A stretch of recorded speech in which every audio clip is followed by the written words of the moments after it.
Just for the court's reference, I did speak to both parents and I spoke to the children, and I got an idea of some concerns from both parties and from the children as well.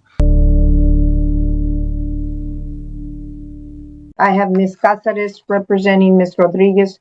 Both of them are present. I also have Mr. Dimas Bañuelos representing Pro Se himself, and I have Mr. Harper, the attorney ad litem. Good morning. Just for the court's reference, I did speak to both parents and I spoke to the children, and I got an idea of some concerns from both parties and from the children as well. And so after doing my investigation and conferring with the parents and the children, and also based upon my understanding that the mom had visitations over the Christmas holidays and everything went smoothly during the visitations, and they were overnight. And in my conversations with the children, my recommendation is to allow the mom to have extended standard possession under an extended standard possession order, and for there to be a curfew during the school week if the kids are going to be in school the next day, to put a curfew where the children are to be home by 10 p.m. There was a concern about the children staying out later than that during this one time during a school week. And then my other recommendation is for each parent, when the children are in the possession of the other parent for now, is telephone contact from 7 to 7:30 p.m. The call has to be made daily and for 30 minutes total for both children, so that the parent that doesn't have possession has a way to communicate with the children guaranteed during that time period. They need to call within 30 minutes from 7 to 7:30, and the call can last no more than 30 minutes. And I'd also request that the court allow reasonable telephone access outside of that time period if the children feel like they want to talk to the other parent while they're with the other party. And I'm also recommending that the parties take a parenting class as a condition of the temporary orders, if the court's willing to order that. And if the court's willing to entertain this as well, a loving and caring order that requires the parents to communicate with each other about any medical, dental, or psychological conditions of the children, any medications if the children are taking any medication, communicate with each other regarding the educational status and school activities of the children, any extracurricular activities to inform the other party, and also, Your Honor, to enjoin each party from speaking badly or in a disparaging manner in front of the children about the other party. I just have a concern that the children might be getting involved in the animosity between the two parties, and I don't think that is in their best interest. And regarding that, I spoke to Mr. Banuelos, and he's interested in taking the son to some therapy sessions. He has a relative who works with CPS, and they have a therapist. And I would be in agreement with that if the court would be willing to recommend that. And then subject to the therapist, whether the therapist wanted Mr. Banuelos to participate in the counseling sessions with the son. And the reason I mention that is because the son did not want to do any therapy or counseling sessions. I believe that he's hesitant to do that. But Mr. Banuelos seems to think that he could convince his son to engage in therapy to address what the child is going through at this time because of the separation of the parents. I know that the daughter is currently in therapy, and she's continuing to engage in therapy. I believe this is at school, where she's going to school at the Glass Elementary, and I'd ask for that to continue as well. So just There's a loving and caring order, Your Honor. I think that most courts have. I would ask that that also be included as a part of the temporary orders for them to follow certain restrictions and to refrain from certain things talking about the case or disparaging the other parent in front of the children. And All that's right, my so, recommendation. so you Mr. are Harper, recommending, excuse me, and you are you, recommending that they not move the children from the school they're currently enrolled in, correct? That's correct, Your Honor. I spoke to How Mr. about any Banuelos about that. how about any geographic restrictions? I would ask that the geographical restriction be restricted to Maverick County at this time. Both parties live or parents live in Maverick County. The children are going to school, and I would not like for them to be withdrawn from school with the stuff they're going through at this time.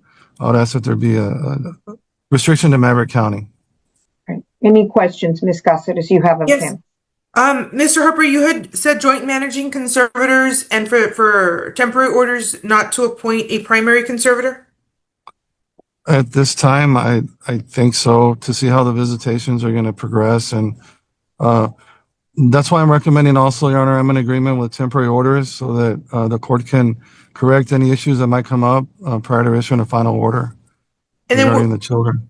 we were asking for a status update sometime in March. Do you think, would you be in agreement with that? Do you think that's enough time to see, how things are working out with the visitations?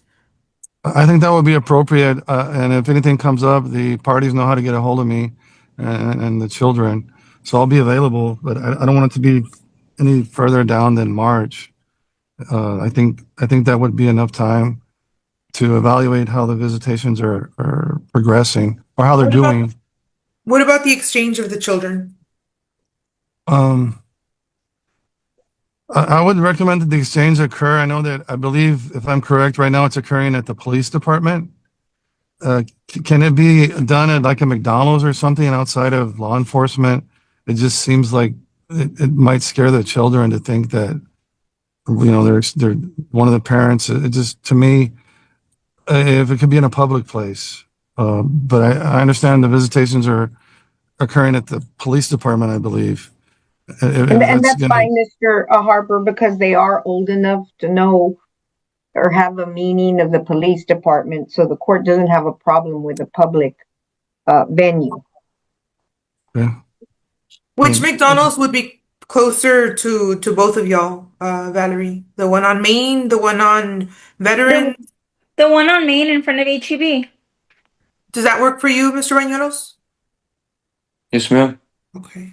All right, let me just ask another question before Mr. Harper. So you're asking for joint conservatorship with no primary parent. So where will the child live and who will be doing the extended visitation?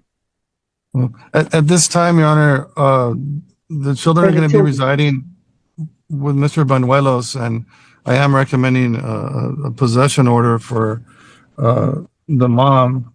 And so when the children are with mom, they're going to be with Mr. Banuelos, and I would like for that to be considered like their residence for purposes of enrolling in school. I believe that they got an exemption for the daughter or the son to be able to go to Glass Elementary, and I also understand that they're both doing very well in school at this time. They're actively engaged in sports, and they're actually well-rounded kids. So I for the temporary, I leave that to the discretion of the court because Mr. Banuelos does have primary custody of the children at this time. My main concern is getting visitations established for the mom.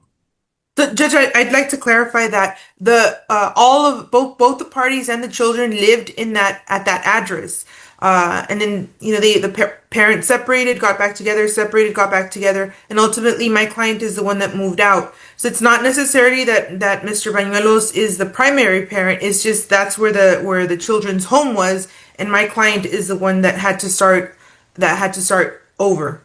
So, and there's no plans whatsoever to move the children out of that school, out of Glass Elementary. Okay. Your Honor, may I speak? Yes, you may. Right now, before you make any statements, though, do you have any questions of Mr. Harper, because he may have to leave because he's in front of another judge. So do you have any questions of him No, Your Honor. regarding? I Okay, understand fully. are you in agreement with his recommendation as long as we fine tune like the curfew hours and things like that? Are you in agreement with his recommendation? Yes, Your Honor. All right, and Ms. Cáceres, you all are in agreement with his recommendation as well? Yes, Judge, and what my understanding of the extended standard visitation is the first, third, and fifth Thursday of every month, ending the following Monday at 8 a.m. So from after Yes, school that's to 8 a.m. extended. And Yes. then on the second and fourth Thursday of every month after school until Friday at 8 a.m. That's your understanding of the extended, right, Mr. Harper? Yes, Your Honor, whatever's in the family code regarding extended standard possession, that's what I'm recommending. Okay, And then holidays, yes, as per the code.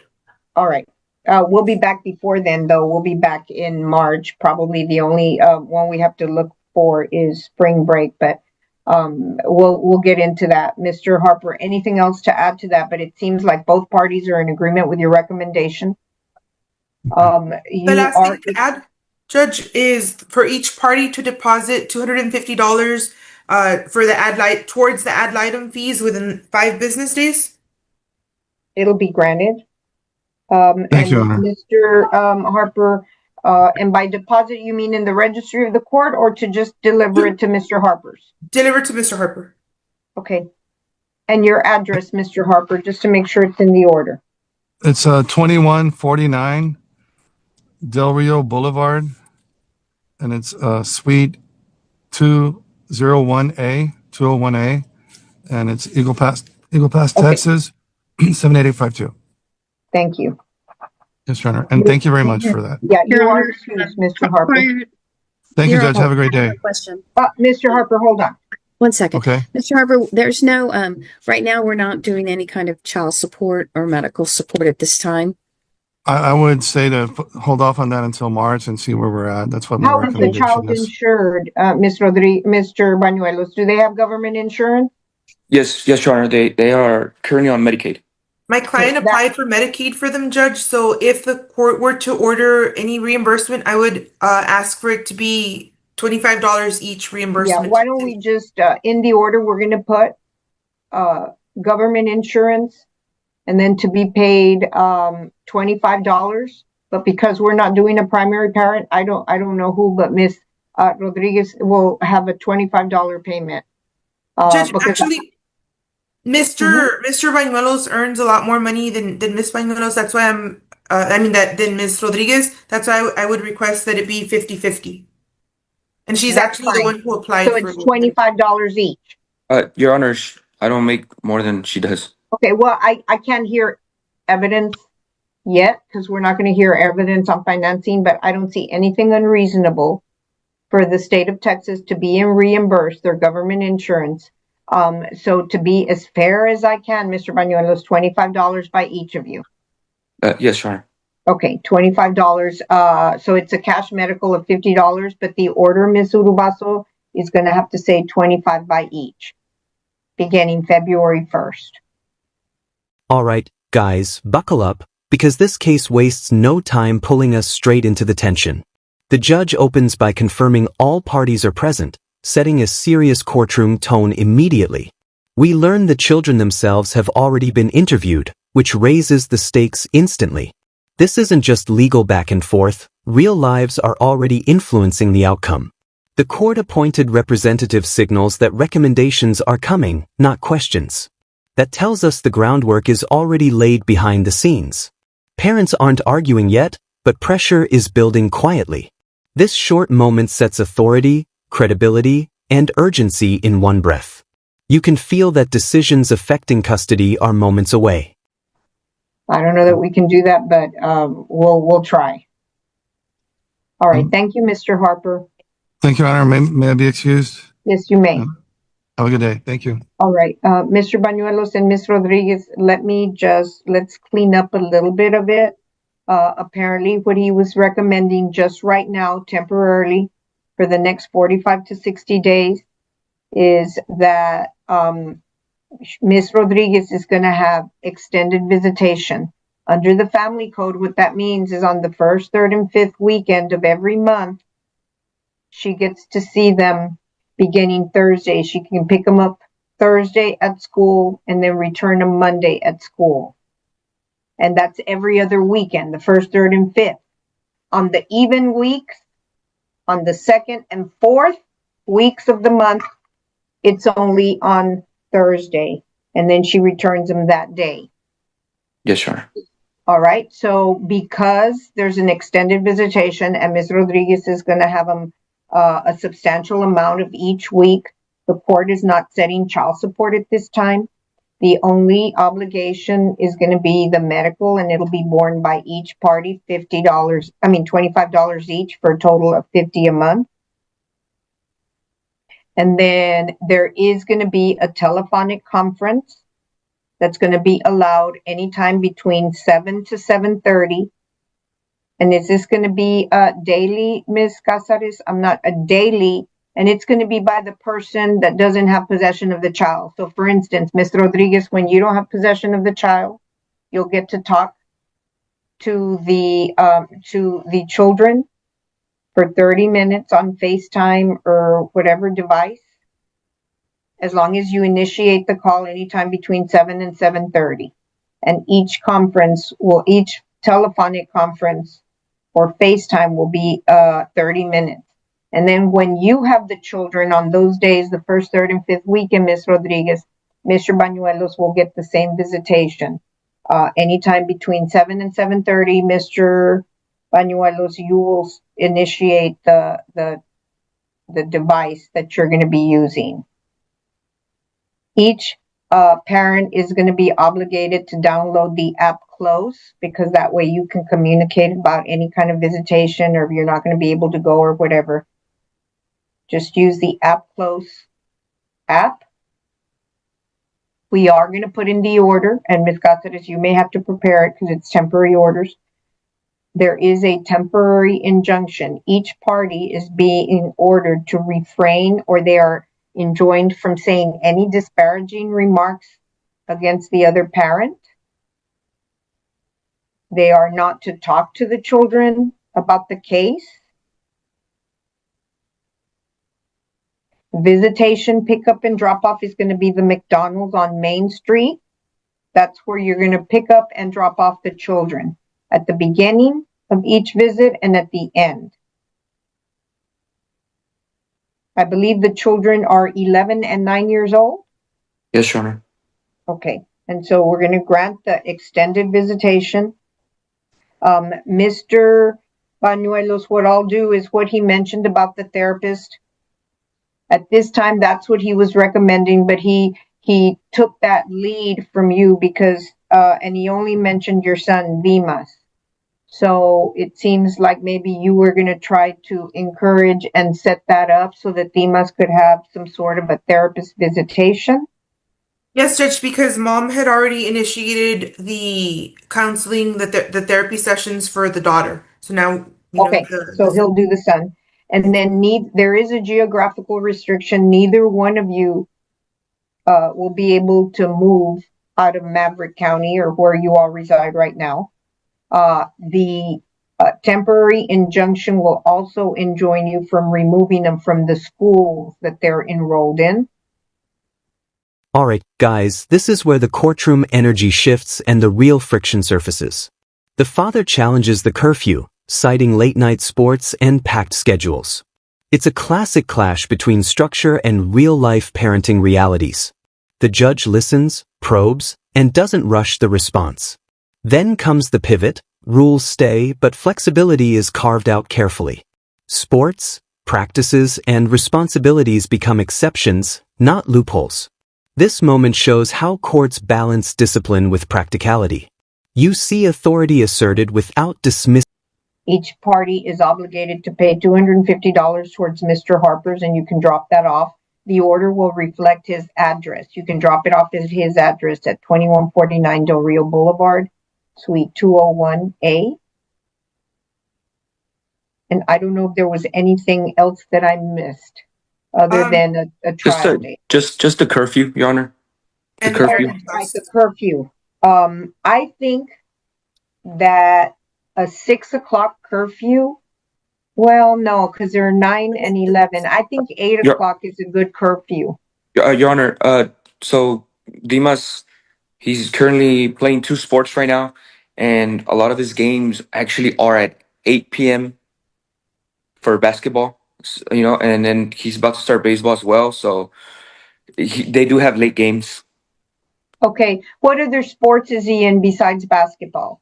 Right now, he's baseball and basketball, Okay, and and baseball is active right now, correct? yes, Your Honor. Okay. Are any of his practices late at night? Yes, baseball practices. Yes, the coach, she's been holding practices around 8 Okay. for What two we for can two do is hours. set the curfew at 8 o'clock, Mr. Dimas, but in the order next to the clause that's going to say the children or the parents are obligated to follow an 8 o'clock p.m. curfew. We can put with the exception, or the only exception are going to be sports activities, games, practices, uh, teacher conferences, coach conferences, anything of that nature. Yes, Your Honor. Thank you. Because the only way to handle that or tackle that is if you give me a schedule of the games, and you probably don't have them, and it I, doesn't allow you for the coach and the practices. So, Ms. Casares will go ahead and do that, send it to you so you can review it and so you can sign off on it. yes, Okay. Your Honor. Now these orders take effect because we're Tuesday, so obviously what weekend is this? This is going to be the third weekend already?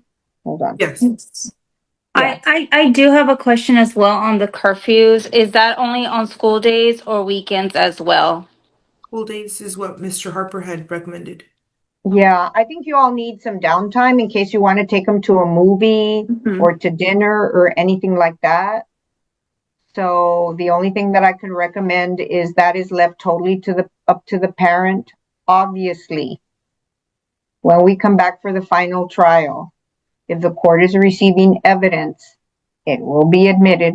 If either one of you is keeping the child up till 2 or 3 on weekends and it's interfering with their best interest, things like that nature. But I don't think I have to babysit you all on the weekends. We can, if you all want to, we can set a later curfew for weekends, say something like midnight. Even midnight may be a little bit late, but I think as a parent, but each parent is different. I think a curfew on the weekends of 11 is a little bit reasonable for their age. They're not toddlers anymore. So if you want, we can include a weekend curfew as long as it's by agreement. Do you all agree? They shouldn't be out at midnight, whether it's a weekday or weekend. Because sometimes at age 9 and 11, they're very vulnerable to peer pressure and things like that. So maybe they shouldn't be out at midnight anyway. And I'm assuming that if they're going to be out, it's going to be with you all and not necessarily with a group of friends. But No, they shouldn't have no reason to be out past midnight, Your Honor. They shouldn't. all right. So do you? Well, I do have a question. It's just that his brother has a lot of cookouts on the weekends, and my sister has a lot of cookouts on the weekends too. So Okay.